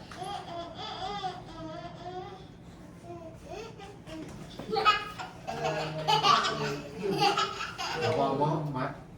Yung buong pagtitiwala niya nang sinabi niya makahawak lang siya ng kanyang laylayan. Doon, sinabi niya yung buong pagtitiwala sa kanya ay ibigay. Yun, malapit na. Ano yung damit ni Jesus connected din sa pinagaling ka ng iyong pananampalataya? Parang gusto niya pong i-ako talaga doon sa isipan ng babae na dahil po dun sa pananampalataya niya na lumapit po siya kay Jesus, kaya po siya gumaling. Dahil po dun talaga sa pananampalataya niya, hindi po sa kahit anong bagay. Hindi Gusto sa niya po damit. ipasok talaga, itatak po sa isip ng babae na ganun po. Dahil po sa pananampalataya, hindi po dahil sa paghawak, kundi po dahil sa pananampalataya. Okay. Kasi nga, kung analyze natin yung istorya, so, ano siya, palihim siya, di ba hindi niya sinabi? Maaring sikreto niya, mahawakan lang niya, tapos gumaling siya. Siguro ang intention niya ay unti-unti na siyang umuwi. Pero hindi pinayagan ni Jesus yun sa ilang paraan. Hindi niya pinayagan umalis yung babae na secretly. Okay? Una parang makorek yung niya, yung pag-iisip niya, tama yung sinabi niya, para malaman yung babae niyo na ang kagalingan niya ay hindi galing sa tao, hindi galing sa Diyos. Malapit na yung sinabi ni Mate. Kasi kung umalis yung babae niyo, siguro, umuwi na siya, ano ang ipapamalita niya sa mga tao? Nakawakan lang. Hindi lang si Jesus, ano ba? Ano ipapamalita niya? Kung halimbawa umalis na lang siya na hindi siya kinorek ni Jesus, na hindi siya. Parang wala siyang pagpapatotoo. Oo, wala Hindi siyang siya Hindi nga, pag magpapatotoo siya, pero ano sasabihin? Sabihin niya, parang hindi man totoo na walang kung umalis siya na sasabihin niya lang na parang wala lang. Siguro pwede niya sabihin doon pas na makapangyarihan yung Ayun na, malapit na. Yung unang ipapamalita niya. Yun lang yung nila. Pinagaling ako ng damit ni Jesus. Pinagaling ako ng damit ni Jesus. So lahat kayo po ay ipuin niyo lang ang damit ni Jesus. Yun kaya kailangan siya i-correct, kailangan siyang pigilan ni Jesus bago umuwi. Kasi nasa isip niya, di ba, ang intention niya, mahawakan ko lang ang damit ni Jesus, ay gagaling na ako. Pero in-emphasize niya, ang nagpagaling sa iyo ang iyong pananampalataya. Pananampalataya sa Jesus. Kasi that's the danger. Kasi nga, kaya umiiral sa atin yung mga maling relihiyon. Kaya pala may mga rebulto kasi Mga rebulto, ang tuhod ni San Pedro na magaling sa akin. Ayun po nga, Yung Nazarenong patay ang nagpagaling sa akin. Nung hinipo ko, yung basahang hinipo doon sa salamin ang nagpagaling sa akin. Diba? Yun ang anak sa, di ba, inaasahan nila George doon yung mga nasa Quiapo, yung yung mahipo lamang yung nasa rin. Kasi nga mali ang nasa isip ng tao. Maaaring ganun ang gawin niya, sabihin niya, yung damit ni Jesus ang makapangyarihan. Kasi yung nasa isip niya, mahipo ko lamang. Doon ako gano'n. Kaya itong story ito, sinasabi talaga, sino dapat ang makatanggap ng papuri? Hindi ang damit. Although damit yun ni Jesus, suot niya. Pero kailangan tama ang ating patotoo. Si Jesus ang aking nagpagaling sa akin. Maging kahit tao, hindi natin pwedeng sabihin na hindi si Pastor Alvin ang nagpagaling sa akin. Hindi kung sino pastor ang naging dahilan bakit ako ina-born again. Naging ano lamang sila, instrumento. Pero ang Diyos ang nagbigay sa atin ng kaligtasan. Kaya yun ang sinasabi niya. Anak, tulad ang isang correction, ano yun? Hindi lumabas na. Nandiyan po si Maximo. Kaya baka makyat. Isa ma. So itong words ni Jesus Christ, ni-restore ang kanyang relationship. Kasama ka na namin, kapamilya ka namin, katanggap-tanggap ka na. Wala na dapat na ikaw ay gawing outcast or hindi ka nakasama ng komunidad. Anak, at ang nagpagaling sa iyo ay iyong pananampalataya. Okay? Yung pangalawa, anong ibig sabihin? Umuwi kang mapayapa. Hindi ka na. Okay? Ano ang kagalingang dininig niya? Kasi alam na natin na magaling siya, di ba? Ano yung pangalawang magaling? Kasi ito, ang sabi dito,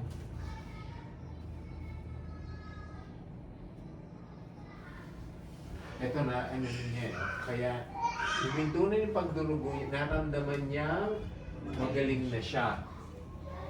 So, alam na nung babaeng magaling na siya. So, kailangan pa bang ulitin ni Jesus na magaling na siya? Kasi sinabi dito sa huli ngayon, ganyan po ang sinabi ni Jesus, magaling ka na. Okay, ano yung unang kagalingan niya? Physical. So makikita natin doon, yung inulit ni Jesus na magaling ka na, ano yan man? Spiritual healing. Kasi nga, nagkaroon na siya ng kapayapaan. Sa kontekstong ito, parang sinasabi nagkaroon na siya ng relasyon kay Jesus. Kaya siya ay meron ng kapayapaan. Makita niyo ang nangyari dun sa babae. Ano siya, outcast siya, nagdurugo siya, walang pamilya, walang trabaho, hindi siya makapagsimba, hindi siya pwede pumasok sa templo. Wala siyang mahal sa buhay. Pero ito, na-restore siya, anak siya, siya ay magaling na sa pamamagitan ng pananampalataya niya, siya ay magaling na physical, siya ay magaling na spiritual, meron na siyang kapayapaan. Kaya siya ay nakauwi na. Nakita niyo ang kabaligtaran ng pagkagumalaw ang Diyos.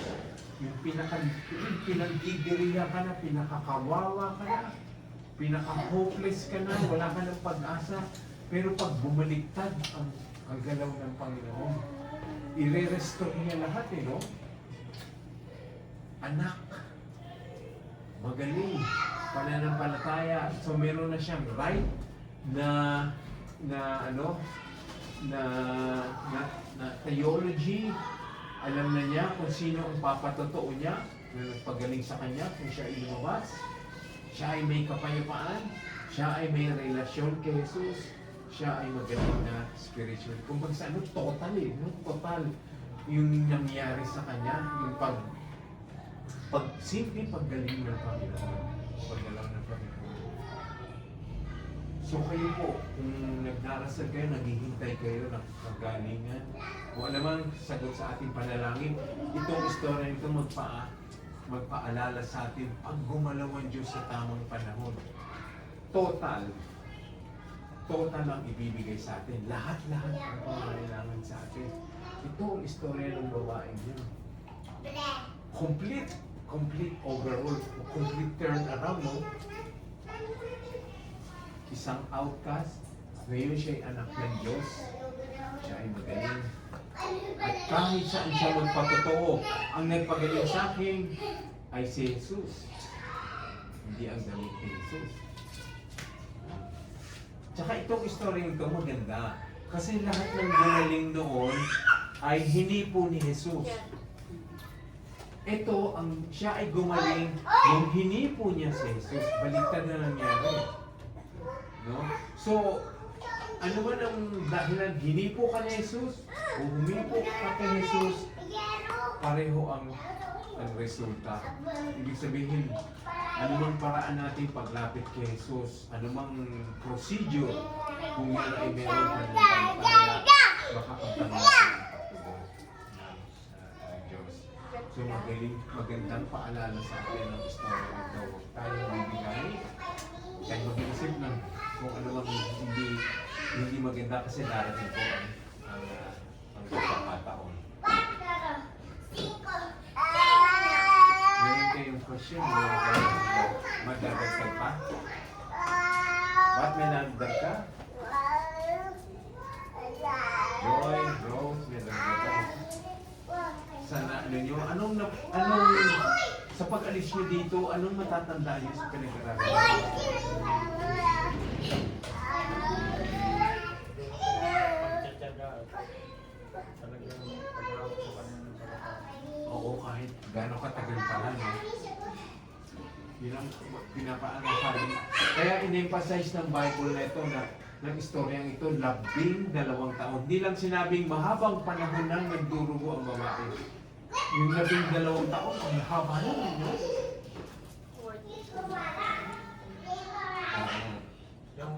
Yung pananampalataya ng itong babae na pinanggaling ni Jesus ay parang yung pananampalataya ng isang sundalo. Yung centurion, Yung yung yung alipin niya, may sakit. may sakit ko, sabi niya, pupuntahan daw ni Jesus kaso sabi niya, Hindi na kailangan sabihin na. Yun, ang taas ng faith na yun, eh, no? parang kahit si Jesus Christ, sulit na parang Tsaka makita mo, di ba, Gino, yung hindi lang nakaisa sa isang procedure, isang paraan lang nagpapagaling ang Diyos. Minsan sinasabi niya, minsan hinihipo niya, minsan kailangan puntahan niya, minsan kailangan siya hipuin, minsan kailangan i-declare niya, kaya hindi pare-pareho ang paggalaw ng Diyos eh. Kaya ano natin, halimbawa si Mark ay pinanggaling ng isang paraan. Hindi natin pwede isabihin, Lord, yung pagpapagaling mo kay Mark, gawin mo rin sa akin. Maaaring ibang gagawin sa akin, ibang paraan. Dahil hindi nakatali ang Diyos sa isang procedure, sa isang tema ng pagpapagaling. Kasi kahit anong paraan, magagawa niya. Ganun kapangyarihan ang kapangyarihan. kahit saan lugar ko meron talagang Diyos. Makikita natin yung babae dyan na 12 years nang dinudugo. So ganun siguro naubusan ka na ng dugo eh, no? Pastor, kung ganun po katagal. Kaya taga mahina na siya. No? Mahina na siya. Kung ganun po katagal na duduguin ka na walang hinto, talagang maaari ka na mamatay. Pero dahil po doon, no, makikita po natin talagang may plano po si Lord talaga sa buhay niya. Kaya pinahintulutan po siguro ng Diyos na mangyari po sa kanya para maging isang living testimony po siya. Gaano po nakapangyarihan po ang Diyos. Maganda nga po yung istorya na yung babae. 12 na siya nahihirap. So kung i-transfer natin yung ating sa spiritual na buhay natin bilang mananampalataya. Yung babae, kuwan eh, 12 taon nang nahihirapan. Pero siya kinagaling at inayos ng Panginoon yung kanyang relasyon. So, ang nakikita ko naman dito, i-transfer natin sa pagiging spiritual natin bilang mananampalataya. Tayo kasi, nasisipupunan pa lang tayo ng ating mga magulang. Marumi na tayo. Kami na natin kasalanan. Marami na tayo. Nature, yeah. Oo.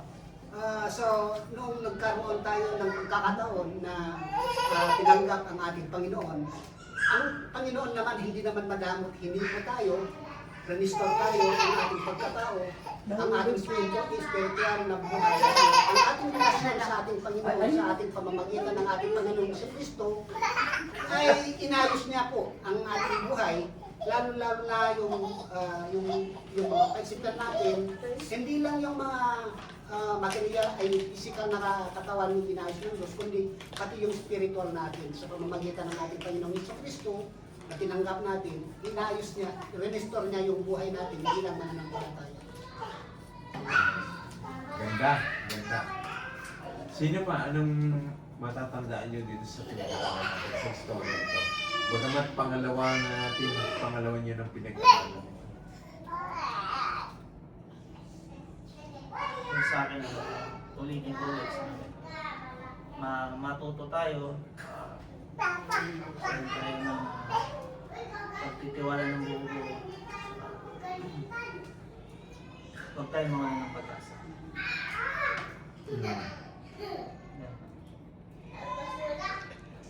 Ngayon po nangyari yan, Pas, no? Kunyari nangyari. Kung sakaling nangyari po sa amin yan, ganyan katagal, siguro na wala po talaga kami pag-asa. Kasi nga, tagal na, lalo na, wala nang lumalapit sa iyo. Wala nang gustong talagang maging kasama ka sa buhay. Pero yung babae talaga, yung mag-isa. Nakita talaga niya yung ano nito, yung talagang pagkakilala niya. Yung ano, hindi siya nawala ng pag-asa. Hirap po ng sitwasyon nito sakaling ganyan yung Ano nga, kamangha-mangha yun. Opo. Nadinig niya na nandun si Jesus. Kayo, ano pa? Joy. Huwag po mag-anin na pag kayo po. Kasi minsan po talaga, reality po talaga. Pag nahihirapan po tayo, dumadating po sa point na nag-aalinlangan tayo. Nag-aalinlangan po tayo sa kakayahan niya kasi yun nga po yung sabi niyo, minsan po hindi niya po hindi niya po agad tinutugon yung mga panalangin natin. Kaya minsan po nag-aalinlangan po tayo, nag-aalinlangan po yung pananampalataya po natin sa kanya kasi sa kahirapan din po ng dinadanas natin. Kaya dyan po sa ano na yung text ko, matututo tayo magkitay, mag-aalinlangan sa kapangyarihan po ng ating Diyos. That's good. Very good, ganda. Sino pa? Sino pa pag-alis niyo dito? O ano natutunan niyo sa Bible study? Anong masasabi mo? Yung pang ano, 12 taong dinugong. Anong masasabi? Ayun, kung tayo magtiwala sa sa kakayahan ng tao. Pagkat ang kakayahan ng tao ay kinakalawang, umuupas. Hindi po tulad ng kapangyarihan ng Diyos, basta sa Kanya ka nagtiwala. Talagang yung himala talaga. Tulad po nung yan, 12 taon po yun. Naubos po yung ari-arian niya, naubos po yung lahat ng ano niya. Ngunit isang ano lang po sa ating Panginoong Jesus, nanalig lang po sa Kanya. Nanampalataya po. Nanampalataya po sa Kanya. Sa Kanya kay Jesus, nanampalataya po siya. Yung mga ano niya, umalis po niya. At saka, Pastor, kasi, pinapakita kasi ng Diyos dito na hindi siya sumisino sa kanyang tinatanggap. Kung tatanungin natin yung babae, tingnan natin, napakarumi siya, pinandidirihan siya ng tao. Pero pagdating sa ating Panginoon, hindi niya pinandidihan, kundi ito ay naruga niya. Tama. Maganda yun, hindi namimili ang Diyos. Kaya ano yun, ito yung maganda yung ano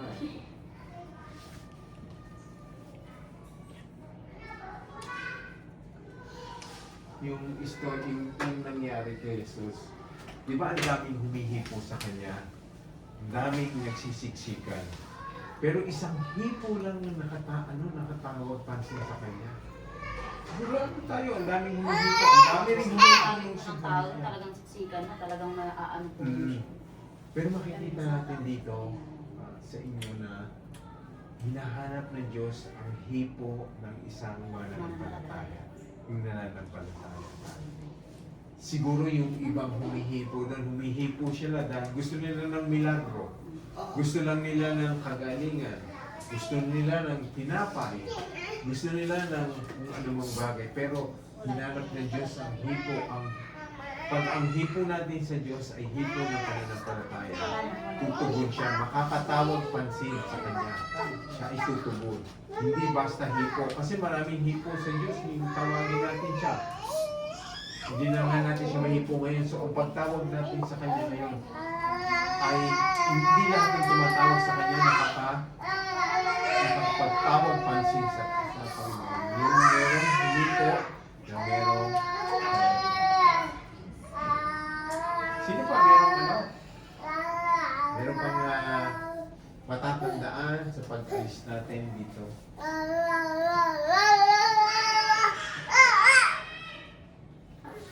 Wala na. Sige, apply natin to. Halimbawa kami. Payuhan nyo kami ha. Payuhan nyo kami. Halimbawa, ito kami.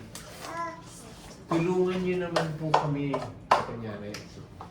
Kasi 10 taon na kami nagtatry. Wala pa kaming anak.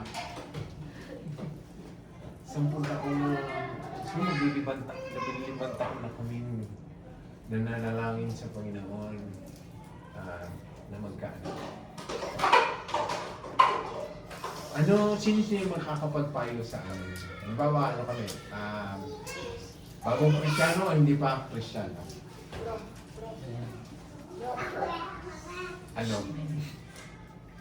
Payuhan nyo naman. Based dito sa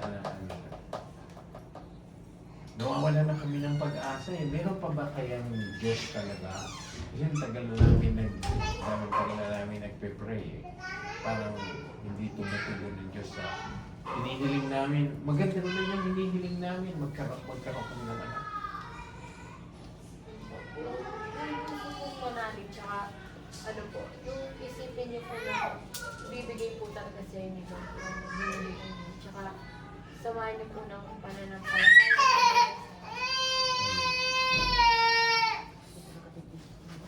Salamat sa inyo. Sino pa ba pwede magpayo sa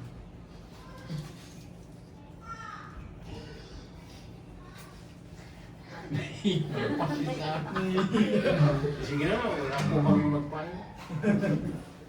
Kayo po ano pa mamahay niyo? Kung halimbawa gano'n lumapit siya.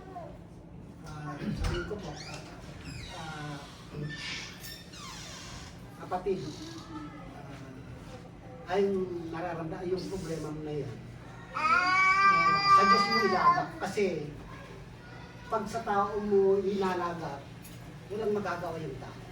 Ang Diyos lang ang nakakaalam ay nakakapagbigay ng kahilingan mo na yan. Kasi ang Diyos ay lahat ng bagay ay magagawa niya. Walang imposible sa akin. So, kailangan palataya ka, lumapit ka sa Diyos at magpakiraan ka sa Kanya. Salamat. Salamat po, Ma'am June. Sige po. Meron po ipapayo sa amin. Ano yung ano po kayo? Mananampalataya na kayo? Oo, hindi pa. Hindi pa. So, hindi ako pastor. So ako, siguro mapapayo ako. Ang tagal na eh. Ano pa? Meron ba talagang Diyos? Explain mo nga sa amin. May papayo ko sa'yo, Mateo? kapatid natin. Dahil na sa buhay talaga natin, hindi pa natin makikita ang totoo kung malayo tayo sa Kanya. Ngayon, ano mga ang ating advice ko sa'yo, sinasabi rin sa Biblia na dahil sinasabi ng Panginoon, pinatawad ka na ng iyong kasalanan. Ano man yung ginawa mo, ano man yung naging karanasan mo sa buhay mo, bago kayo nagsama, maaaring ikaw yung nagkamali, maaaring bawat isa na yung nagkamali, at na ito dumating kayo sa point na ito, at wala kayong pwedeng ibang lapitan, kung hindi ang ating Panginoon. Isa lang ang dapat natin yung pagkatiwalaan.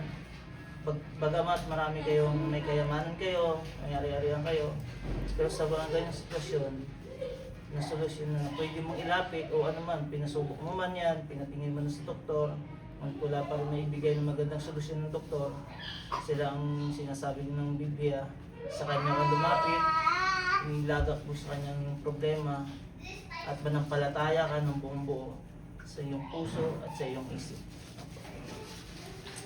Magandang pinayo mo, pero bakit gano'n unfair? Bakit kayo may tatlong anak? Kayo may dalawa, may tatlo. Lahat kayo may anak, bakit kami wala anak? Unfair naman yan eh. Ang Diyos ba hindi pantay-pantay ang tingin? Bakit kayo may anak, kami wala?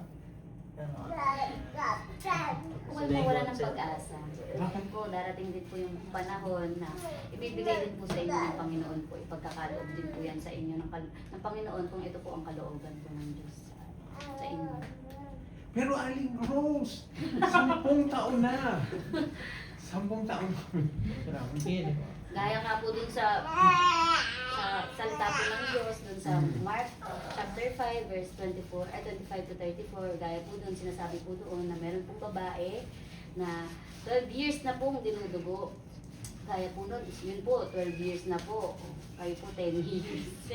Siya po 12 years po naghintay bago po siya tuluyan pong pinagaling po ng Panginoon. Siya po, ayun no, nagkaroon po talaga ng chance na yun dumating po sa point talaga na yun na po yun na pinagaling po siya ng Diyos. Yun na po yung tamang panahon po kaya pinagaling po siya ng Diyos. Ganun din po sana sa inyo, huwag din po kayo nawala ng pag-asa. Kasi alam po darating din po yung panahon na bibiyayaan din po kayo ng Diyos.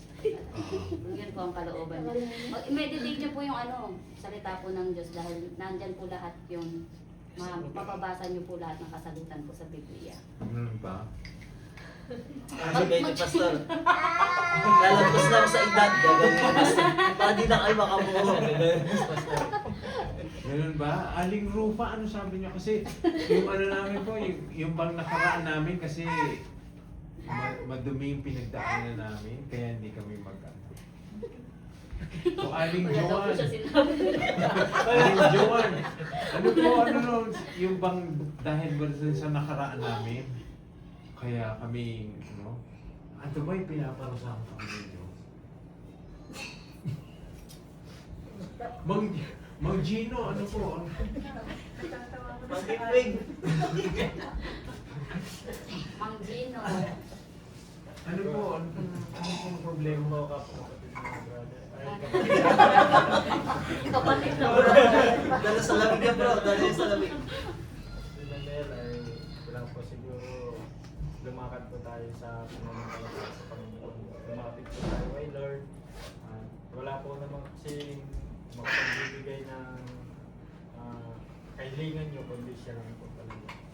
So dapat kung hindi pa po kayo nakakilala kay Lord, ay siguro ito na yung perfect timing na lumapit po kayo sa Kanya. Para talagang makita niyo po yung kung gaano kahiwaga ang pagkasama niyo po. Di ba mga ano po kayo? Tiga DOCC kayo po? Yes. Kailangan bang maging miyembro akong DOCC bago kami Kailangan niyo po Kailangan niyo po talaga. manampalataya po ba sa Diyos? Siguro ako sasagot ko doon. Hindi naman sinasabi na Kailangan maging miyembro. maging miyembro ka ng DOCC. Pero nakakatulong kung magiging miyembro ka ng DOCC kapag dito kasi mas mabubog yung pananampalataya, makikita mo kung gaano pag-ibig ng Panginoon sa iyo. Kaya tutulungan ka ng church ng aniban na mas lalo ka pang lumalim at sumagot sa pananampalataya. Thank you po sa mga payo niyo sa Sana nga magkaanak. Magkaanak na kayo. Kung magkaanak po kami, pwede ko pa yung puli mga dito. Yes. Kasi mas sabi nga niyang asawa ni dapat umabot mo kayo ng 100 dyan. Tapos sa looban ng Panginoon, pabubuntis pa rin talaga si Sister Mary. Hindi ko na mahalagaan. Salamat po sa mga payo nyo nakakalakas ng loob. Kahit minsan talaga po wala na ng pag-asa. Wala na ako ng tiwala. Salamat sa may mga tao palang maganda palang humingi ng payo dun sa mga nag-aaral ng Bible. Wala ko nadinig na na maling payo na maghiwalay na tayo. Umanap din ng iba. Mag-ampun, no? Oo, magaganda yung magaganda yung payo nyo. Kung ganyan ang lalapitan ko, talagang patuloy kami mag-pray. Salamat po, Aling Joy, Aling Joy. Aling Rose, Gino. Hindi na makasagot sa Mama. rupa na tayo.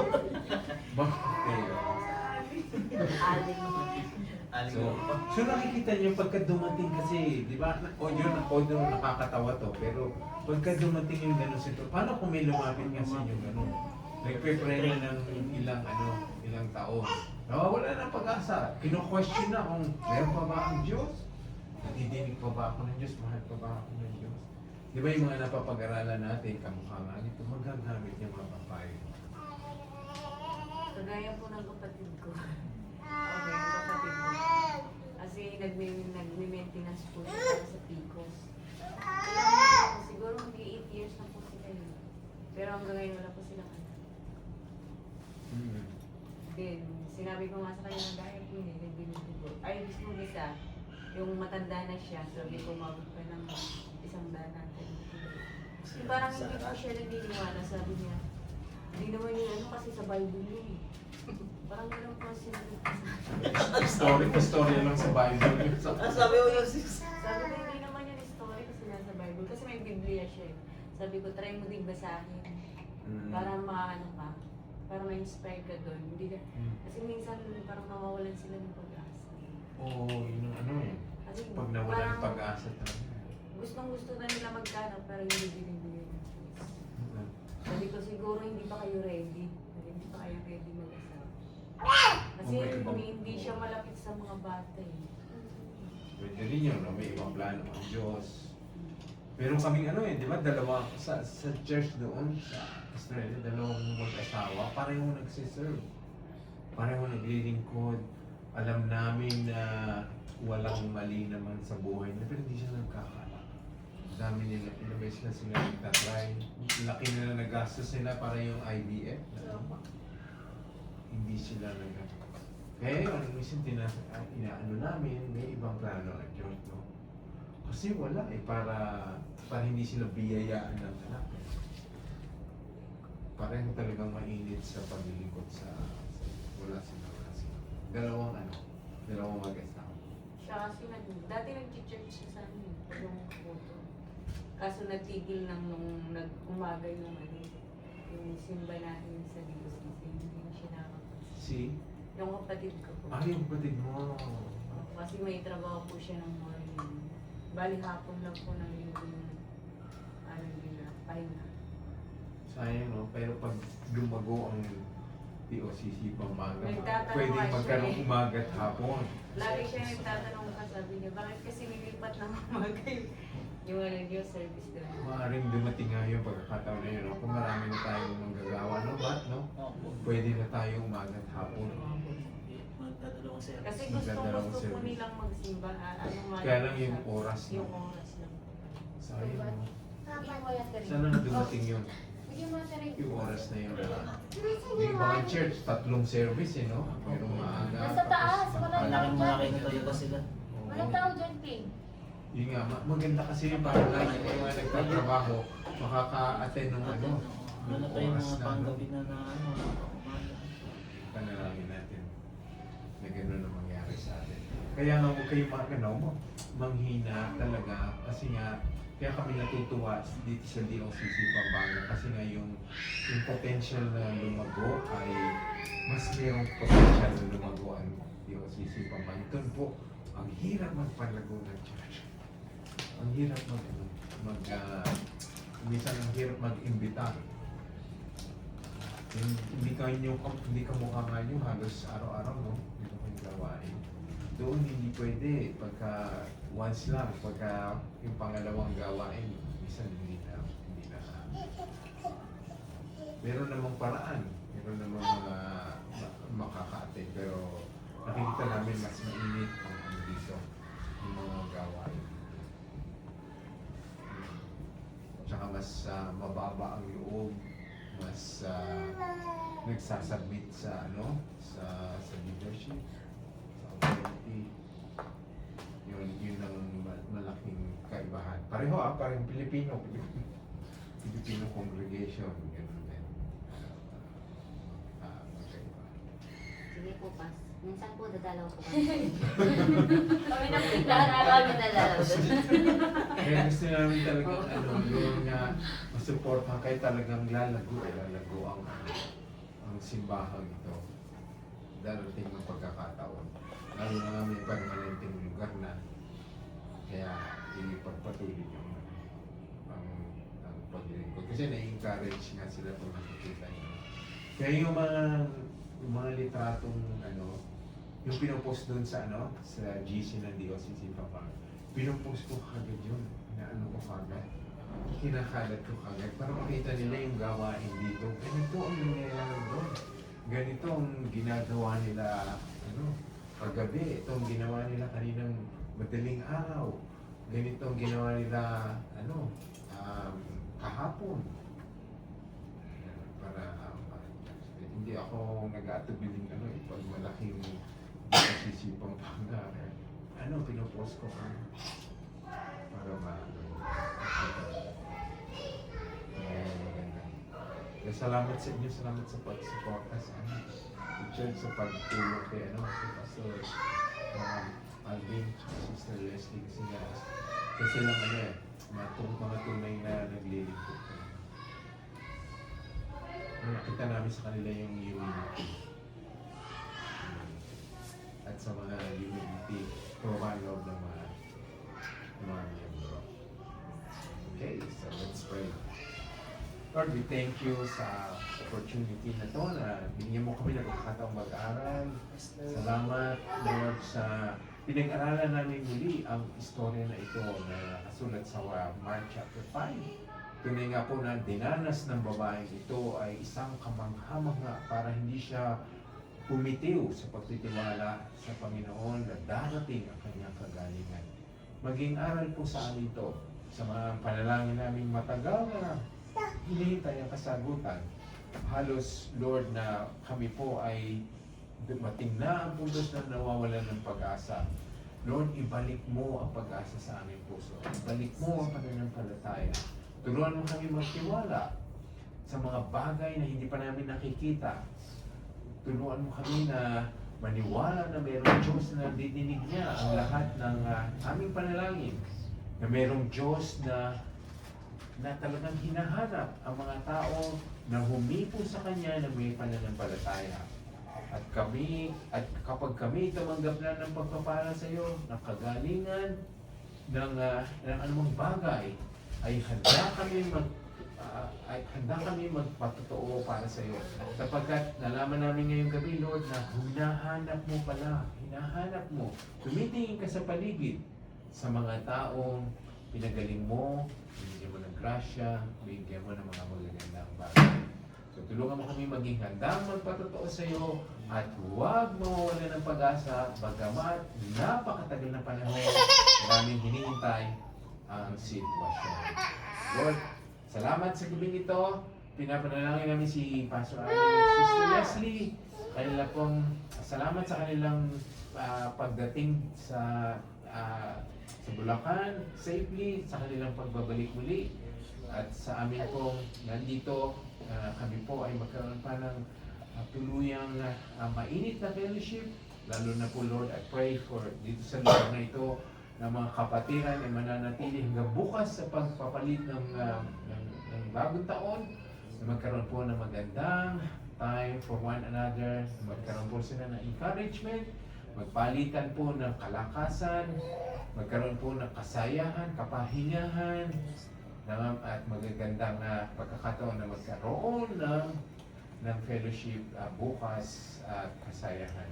Lord, tulungan mo kami manatiling malakas para sa isa't isa, na meron kaming mabuting relasyon, malinis na relasyon, ang mga makadiyos na relasyon sa bawat isa, na kami po ay nagbibigay ng tunay na liwanag, encouragement sa bawat isa, sa mga kapatiran. Magandang magpatuloy kami maging magandang halimbawa sa bawat isa. Ito ang aming panalangin sa pangalan ni Jesus. Amen. Amen.